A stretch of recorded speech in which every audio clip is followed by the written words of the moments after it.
This is so exciting. Here you are, and here I am.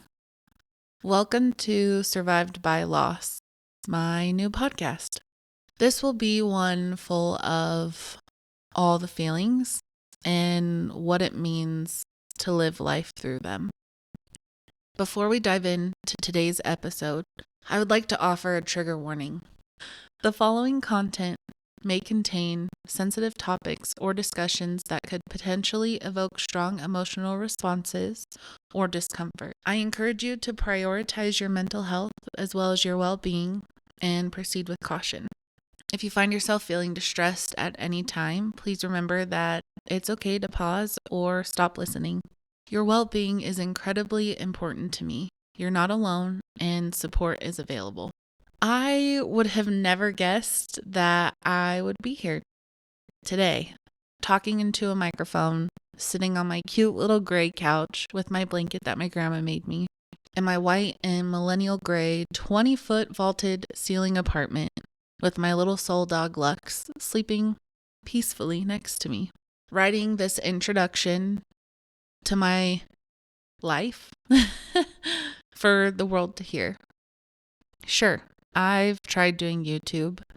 I've talked to people in person about my life and even shared a thing or two on Facebook or Instagram. However, I've never been able to be as detailed or open on social media as I would like to be here. I wouldn't have guessed that I would have moved from the city of sin I was born and raised in for 27 years, the place where my whole family lives, the city I know like the back of my hand, the city I've watched grow and evolve, the city I was drowning in, being in survival mode every day, just trying to survive the shots being fired, looking at every rock I passed in any part of the city with flashbacks of all the memories that were made in my life, driving past the cemetery and knowing exactly where I could find my grandpa I never got to meet, a man who ended his life early, my uncle that was killed in a home robbery, another uncle that died in my dad's arms at the sand dunes, knowing that there was one spot left and who could be there next. I could drive past Albertsons and think about the day I was 13 and took my brother a Crunchwrap Supreme meal with a Baja Blast after school one day while he was working, and I got to have lunch with him. I could look at him and see all the times we laughed, cried, trauma bonded, the times we would make French toast in the mornings, pool parties, rock band parties, birthday parties, and looking up to him like there was no one cooler in the whole entire world. Then immediately flashed to the night my mom woke me up at midnight to tell me she hadn't heard from him and had a weird gut feeling. You know, a mom feeling.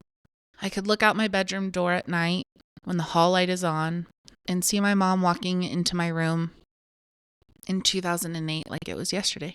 I could hear a motorcycle pass by and picture my dad coming home from work at the fire station. It was 2 a.m.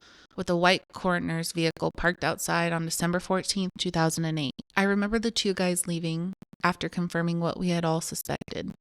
I was sitting on our burgundy leather couches, the one that hosted rock band parties that lasted until 3 a.m., the most elaborate Halloween parties where my dad would go above and beyond, spending weeks planning, custom fabricating, not to mention all the birthday parties, only to add the memory of the time my dad was kneeling in front of me. His hands on my knees, his eyes red, and him saying, "Haley, your brother is dead." And what that did to my 14-year-old self. The little girl who just 3 days before texted her 18-year-old brother and tried to convince him that our family loved him because he doubted. I would see something with words written in Sharpie, immediately flashing back to the day I was wishing that what I read wasn't real. Just 2 tiles away from the one my dad was breaking down on when my brother passed. The tiles where his screams of the word no turned into mine.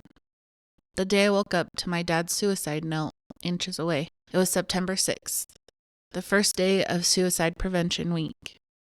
That day, I fell to my knees and I knew what it felt like in every fiber of my being when my dad could not stop screaming no so many years earlier. I went from calling 911, begging for somebody to come save me. Again, just needing to be told that someone was there for me, that I would be okay, that help was coming, that I wouldn't be alone for much longer, to a switch flipping and realizing I wasn't going to be the only one who would be suffering.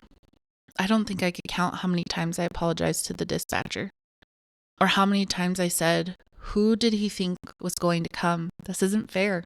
The guy shouldn't have to see this. This isn't fair. I'm so sorry. I don't know who he thought would come. Thinking about the moments I was running up and down the street to find someone that was home to help me see if he was still breathing. And telling the dispatcher that I can't do that to someone, that it's going to change their entire life forever. That my dad was very meticulous, and if this is what he said happened, he didn't leave anything to chance. Watching the guy show up, walking out of the back door, confirming that the man they all knew, the retired fireman of 26 years, couldn't do life anymore. I look at my front door and remember I wasn't strong enough to call my mom and tell her that her husband was gone, father of her 2 kids, the man that she grew with, the man who worked hard to support a family was struggling more than we could ever know, that it was just me and her now. She had to hear it from a stranger. I get on the freeway, any exit really, and I remember all the times I wish my life would end. How if I got in an accident, it wouldn't be suicide and my mom couldn't be mad at me. And I wasn't technically following in the footsteps of my brother, dad, grandpa, and great-grandma. I remember how hard life is and all the little things that were adding up. That these are just a few of the things I've lost. How much of my life I had lost.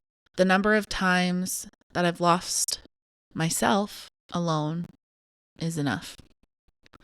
I went from living somewhere I couldn't hide from the memories to a place with none. I found myself in Utah, which brought a whole new newness of loss. I felt like I didn't belong. I still feel lost sometimes.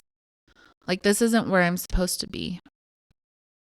I've made friends, lost friends, lived in places and left, made connections that slowly fizzled out. Then, on March 9th, exactly 1 year ago today, I think I had my biggest loss. I lost everything I had known since 13. Losing the comforting feeling of being in survival mode 24/7.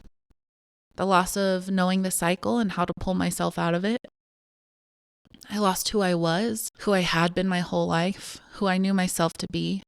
My hurt, my pain, my everything changed. Everything I knew, the cycles, the thoughts, the memories, the suffering was just different. I woke up the next day hopeful, I think. And here I am, with only one negative thought that lasted less than 5 seconds in the last year. A trailer into my podcast, Survived by Loss, where I get to focus on erasing the gray, ending the cycles, where I get to be a voice in the dark, where I get to share not only my story, but others who know what it felt and feels like to lose someone.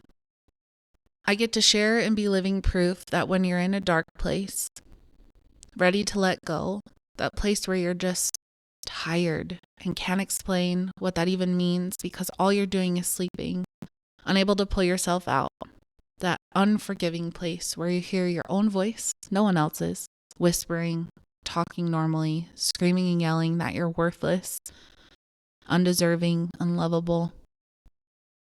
That place you're reminded of how bad the little things hurt, how suffocating and heavy it is, how low, how impossible it feels, how tempting letting go is, how easy it is to no longer feel alone in a room full of people who say they love you, to never feel anything negative again, to never be tired, to rest, to never be in pain, to never feel hurt again, to know you're loved, that you're wanted and needed, to know that you make a difference and bring light, to look in the mirror and your voice convince you it's a lie, that there is one answer, that people lie when they say it gets better because it's been 16 years and somehow it's gotten worse. I get to sit here today with an incredible job in a state where I don't cook in the summer heat, and I get to watch Lux lose her mind in the snow during the winter. After a 16-plus year fight, and tell you today, exactly 1 year after my biggest loss, because I fought, because I refused to hurt my mom again, because I did everything I could in the moments when all I wanted to feel was peace.